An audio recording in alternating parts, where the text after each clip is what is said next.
হয়ে গেছি আমি। ছেড়ে গিয়েছি কিন্তু ওই যে ওইখানে কি আরে বলুন। ওই দেখো হে গাইস, আসসালামু আলাইকুম। আমার নাম Abu Talha Ratul and welcome to my new video. Guys, এই ভিডিওতে তোমাদেরকে দেখাতে চলেছি আমাদের ওই যে আগের ভিডিওতে যেটা দেখেছিলাম যে ধান রয়েছে আর সূর্যমুখীর ক্ষেত আর পেঁয়াজের ফুল যেটা যে বীজ সংগ্রহ করে। আর আগের দিন কিন্তু বলেওছিলাম যে আমরা ব্রিজে যাবো, সেটা কিন্তু যাওয়া হয়নি, কিন্তু আজকে কিন্তু যাবো। তো আমার সাথে আসো তোমরা, তোমাদের কিন্তু সেটা আজকে দেখাবো যে ছোট ছোট শিশি হয়েছে এখানে। আসো।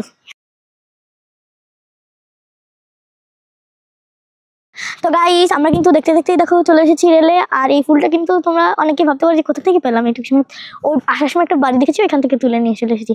আর এখন কিন্তু আমরা ওই দিকে একটা ব্রিজ আছে, ওইখানে তোমাদেরকে দেখাবো বলছিলাম। আর আসার সময় তোমাদের ওই ধান ক্ষেত থেকে আমাদের ওই ধানের শিশিগুলো দেখাবো। তো তোমরা আমার সাথে আসো, ব্রিজে যেয়ে দেখাও। সো গাইস দেখো, আমরা কিন্তু চলে এসেছি অনেকটা দূরেই। আর এখানে কিন্তু তোমাদেরকে বেগুন ফুল দেখাবো, যেটা এই দেখো, এই যে এইগুলো কিন্তু বেগুন ফুল।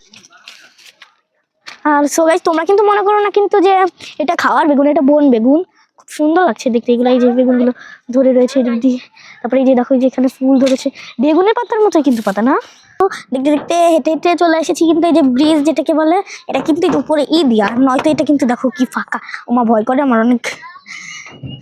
তো তোমাদেরকে দেখালাম রেল, এই যে ব্রিজ। এবার আমরা ব্রিজের তলে গিয়ে তোমাদেরকে দেখাবো। তো চলো না তলে যাই, পড়তেছি।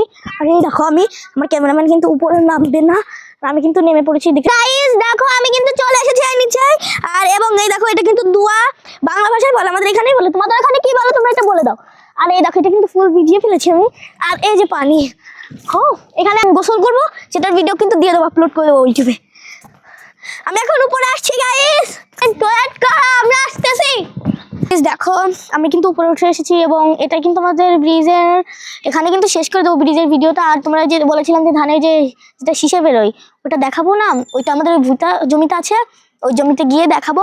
আর এখান থেকে করে সেলফি নিয়ে এখান থেকে চলে যাবো। এখানে আর ভালো লাগছে না। আর যারা তোমরা যদি এখানে আসতে চাও, এটার নাম হলো ফরিদপুর জেলার মধুখালী উপজেলার মথুরাপুর গ্রামে বিশ্বাসপাড়া ব্রিজ। এটা কিন্তু ওই বাজার থেকে কিন্তু তোমরা তাড়াতাড়ি চলে আসতে পারবে এখানে। আমার পাড়ারই একটা ছেলে কিন্তু এখানে এখন নামবে, ওর নাম কিন্তু আমরা ওর নাম কিন্তু ভালো একটা নাম আছে হুচাইন, কিন্তু আমরা ওকে পেঁচো পেঁচো বলে রাখো, ভালো না এখানে তো।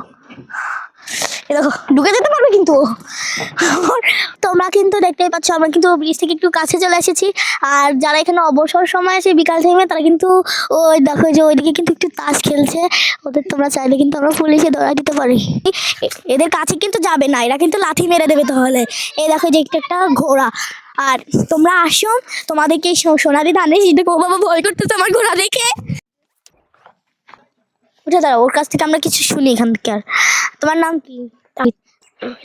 ওইখানে কোথায় দেখো, ওই জায়গা কোথায় তোমার, তুমি কি বলতে পারো না? বলো তোমার বাসা কোথায়? তো লজ্জা পেয়েছি, ও জীবনও ক্যামেরার সামনে আসেনি। তা তোমাদেরকে কিন্তু অন্যদিন আমি কিন্তু সাক্ষাৎকার নিয়েই দেখাবো। আর আমরা এখন আরেকজনের সাক্ষাৎকার নেব। তো চলো। হুসাইন, তোমার বাসা কোথায়? আমার বাসা মথুরাপুরে। মথুরাপুর কোথায়? চৌলাল জানা। চলো জানা। তোমার বাবা কি করে? আমার বাবা ওই যে কাঠ মিস্ত্রির কাম করে। আর তোমার মা? আমার মা মিলি কাম করে। তোমরা কয় ভাই বোন? 3 বোন 1 ভাই। ও আচ্ছা, ঠিক আছে গাইস। ও কিন্তু সাক্ষাৎকারটা দেওয়ার জন্য কিন্তু দেখো কেন্দ্রে দিয়েছে, ওর চোখ দিয়ে কিন্তু দেখো যে এখনো পানি পড়তেছে। সাক্ষাৎকার নিব। দেখো, তোমাদের কিন্তু নিচ থেকে আমি কিন্তু ভালো করে ধানগুলো দেখাতে পারি না, এবং দেখো এখান থেকে কি সুন্দর লাগছে এই ধানগুলো দেখ। গাইস, তোমাদের কিন্তু আমি দেখাতেই চেয়েছিলাম যে ধানের শীষগুলো। এই দেখো, এই যে ধান কিন্তু এই যে গাছ, এই যে দেখো এই যে এটার ভিতর থেকে বের হবে। আর এই যে দেখো এই ধানের শীষগুলো এরকম করে এখানে রয়েছে। এটা কিন্তু তোমরা কিন্তু ভেবো না যে আমি ধানের শীষ করি। আর আমি এখনো স্কুলে পড়ে, আমি স্টুডেন্ট। তো আমি এখনো রাজনীতির ভিতরে যাইনি, আমি ভবিষ্যতে রাজনীতি করবো না। তোমরা দোয়া করবে। গাইস দেখো, দেখতে দেখতে কিন্তু আজকেও সে একই জায়গায় বসে ভিডিও এন্ড করছি। এখান থেকে কিন্তু আজকে ভিডিওটা শেষ করে দেবো। খুব কষ্ট করে তোমাদের জন্য ভিডিও বানাই। প্লিজ সবাই আমাকে সাবস্ক্রাইব করবে, আমাকে কমেন্ট করবে এবং আমাকে অনেক সাপোর্ট করবে, যাতে তোমাদের সাপোর্টে আমি বড় একটা ইউটিউবার হতে পারি। ওইটা দাও, বাই।